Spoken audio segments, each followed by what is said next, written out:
Alors que le petit oncle tenait sa petite sœur pour la première fois, il se fichait complètement de la différence de couleur de peau entre lui, blanc, et elle, noir. Ce qui l'intriguait, c'était une étrange chose qu'il aperçut sur son bras. En s'approchant, il fit une découverte stupéfiante. Jason et Emma avaient essayé de concevoir pendant près de 10 ans sans succès, et ils avaient finalement décidé d'adopter. L'agence d'adoption considérait le couple comme des parents idéaux, et lorsqu'Hank naquit et fut mis à l'adoption, ils furent immédiatement contactés pour rencontrer ce précieux garçon qui deviendrait leur fils. Pendant les 6 années suivantes, leur vie tourna autour de l'éducation de Hank. Ce garçon aux yeux bleus vifs et aux cheveux bouclés foncés ressemblait beaucoup à Jason, si bien que seuls les proches connaissant bien la famille savaient qu'il s'agissait de leur fils adoptif. La famille prospéra au fil des ans. Jason et Emma auraient été satisfaits de leur vie si ce n'était pour le désir insistant de Hank d'avoir un petit frère ou une petite sœur. Le couple était encore en train de réfléchir à cette demande précieuse de leur fils quand leur téléphone sonna un après-midi.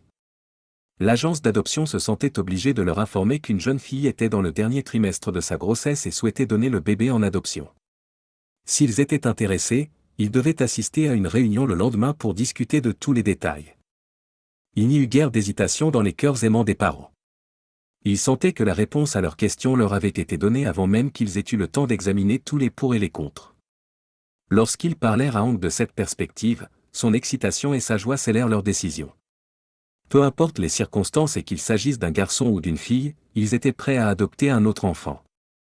Le lendemain matin, en attendant que l'assistante sociale vienne les rencontrer, Jason et Emma étaient nerveusement excités. Ils comprenaient que les circonstances autour de la naissance de leur bébé pourraient ne pas être idéales, et qu'il y avait souvent certains aspects de l'histoire des enfants qui pourraient compliquer l'adoption, mais ils étaient prêts à faire face à tout ce que la vie leur réservait. La famille de 3 personnes était impatiente de devenir 4. Sharon Anderson ouvrit le dossier après s'être renseignée sur Hank et la famille. L'assistante sociale expliqua que la jeune fille était encore à l'école et que lorsqu'elle était tombée enceinte, ses parents avaient été furieux contre elle car elle avait caché sa grossesse pendant très longtemps. La jeune fille voulait donner le bébé en adoption, mais sa mère voulait qu'elle garde le bébé et l'élève chez elle. Comme les circonstances familiales n'étaient pas idéales, la jeune fille resta sur sa décision. Cela conduisit à sa mère l'expulsa de la maison. Elle logeait dans un refuge jusqu'à l'accouchement. Malgré les circonstances dévastatrices de la grossesse, le couple se sentit béni d'avoir la possibilité d'agrandir leur famille. Cependant, il restait encore quelques faits à discuter avant que la décision ne soit définitive. La mère biologique voulait renoncer à tous les droits sur le bébé et ne plus jamais avoir de contact futur. Les parents adoptifs devaient accepter de ne jamais chercher la mère biologique ni avoir aucun contact avec elle ou sa famille. Bien que ces conditions fussent un peu dures, Emma et Jason étaient prêts à y adhérer. Ensuite, l'assistante sociale aborda le dernier aspect de l'adoption. Elle révéla au couple que la petite fille serait effectivement noire. Malgré cette révélation un peu choquante et inattendue, il n'y eut aucune hésitation quant à la prochaine étape. Le couple voulait adopter la petite fille, même si elle serait très différente de ses parents et de son petit frère.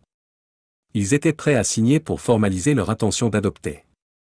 La bonne nouvelle était que le bébé était attendu dans environ 3 semaines, alors le couple fut exhorté à préparer leur fils pour sa nouvelle sœur. Sachant qu'il avait été le centre d'attention au cours des 6 dernières années, l'assistante sociale pensa qu'il pourrait avoir des difficultés à s'habituer à l'idée d'avoir un frère ou une sœur. Jason et Emma ne s'attendaient pas à une quelconque résistance, mais ils étaient assez sages pour savoir que la préparation était une excellente idée. Comme prévu, le petit Hank était aux anges à l'idée d'avoir enfin un frère ou une sœur. Ses parents jugèrent opportun de lui dire que sa nouvelle sœur serait noire, mais cela ne semblait pas le déranger du tout. Il faisait sa part pour aider à préparer la chambre du bébé et était même prêt à sacrifier certains de ses jouets préférés pour accueillir sa sœur dans leur vie. Lorsque l'appel annonçant que la jeune femme était en travail arriva, le couple fut prié de se tenir prêt car il devrait prendre possession du bébé dès qu'il serait né. À partir de ce moment-là, la famille était sur les nerfs. Ils ne pouvaient rien faire d'autre car leurs pensées et leurs esprits étaient préoccupés par l'anticipation. Emma resterait à l'hôpital un jour ou 2 avec leur nouvelle fille juste pour s'assurer que tout était en ordre.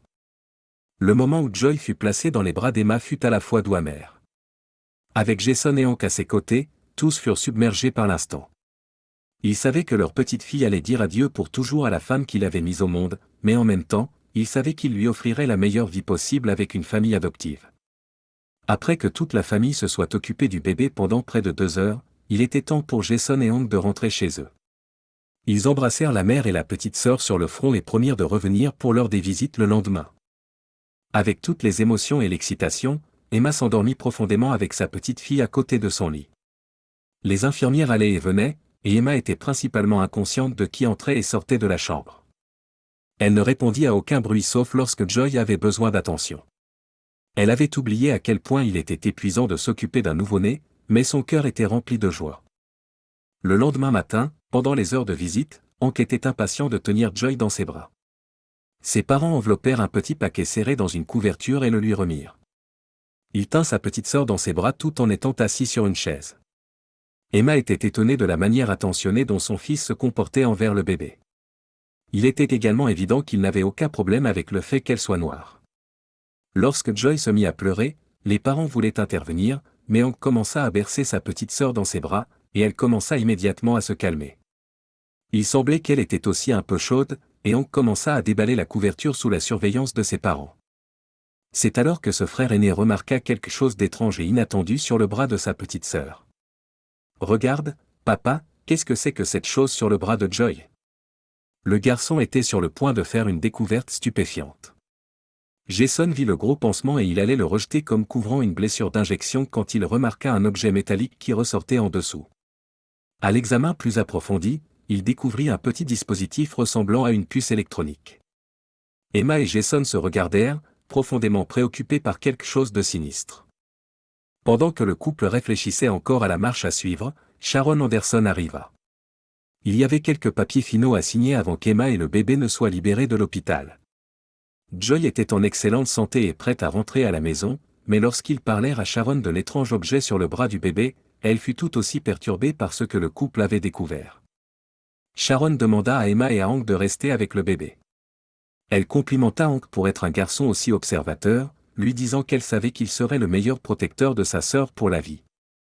Ensuite, elle demanda à Jason de l'accompagner pour voir s'il pouvait obtenir des informations à partir des images de sécurité de l'hôpital.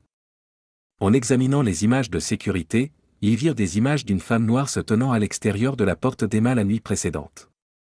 Elle ne leva jamais les yeux vers la caméra. Plus tard, une infirmière vint et la femme noire lui remit quelque chose de plus petit qu'une enveloppe. L'infirmière entra dans la chambre et, quelques minutes plus tard, sortit, disparaissant dans le couloir.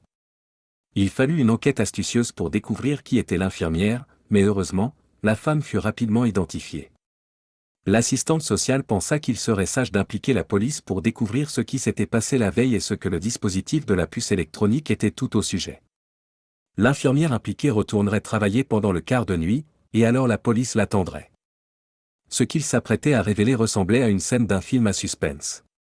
Vous ne croirez pas ce qui s'est passé. Dès que nous avons coincé l'infirmière et confronté celle-ci avec les images de la caméra, elle a tout avoué, a déclaré l'officier. Elle a tout confessé. C'était elle qui avait placé l'étrange microdispositif sur le bras de Joy. Elle avait essayé de le dissimuler avec un pansement. La puce était en effet un petit dispositif de suivi. Un frisson a parcouru l'échine de Jason et Emma tandis que l'officier continuait de parler. L'infirmière semblait effrayée mais a ensuite avoué que la femme noire dans le couloir était la grand-mère biologique du bébé. Elle s'était approchée d'elle, lui disant à quel point elle désirait désespérément rencontrer son petit enfant. L'infirmière était sensible à sa cause, d'autant plus qu'elle avait été payée une somme d'argent importante pour placer le dispositif de suivi sur son petit enfant là où il ne serait pas facilement détectable. Si ce n'était pas pour les yeux aiguisés de Hank, ils auraient ramené leur petite fille à la maison et la grand-mère aurait connu l'emplacement du bébé à chaque instant de la journée. Jason était en colère et prêt à exploser, mais il savait que la situation devait être traitée de manière rationnelle. Le policier avait plus d'informations à partager. La jeune mère qui avait donné naissance à Joy n'avait pas informé sa propre mère du processus d'adoption et ne voulait pas que sa mère ait des contacts avec son bébé. Mais, après avoir accouché, elle a dû informer ses parents qu'elle allait faire adopter le bébé. Il était clair que les parents s'étaient battus vigoureusement contre cette décision, et lorsque la jeune fille n'a pas cédé, ses parents ont essayé de suivre le bébé par des moyens sournois. Emma et Jason étaient à la fois effrayés et en colère. L'officier les a assurés que la situation était sous contrôle. L'infirmière et la femme noire seraient toutes deux détenues jusqu'à ce qu'il soit prouvé que la sécurité de la petite fille était garantie. Après avoir entendu l'histoire, Les deux parents ont décidé de chercher de l'aide professionnelle pour leur famille et eux-mêmes afin de traiter le tumulte qu'ils avaient traversé. Finalement, ils reprendraient leur vie normale, réalisant que Joy leur avait donné une seconde chance de bonheur et de complétude en tant que famille. Ils l'aimaient autant qu'ils aimaient le petit Hank. Bien que les choses auraient pu très mal tourner sans l'observation de Hank, ils étaient une famille heureuse de 4 personnes. Hank était prêt à protéger et à aimer sa petite sœur pour le reste de sa vie.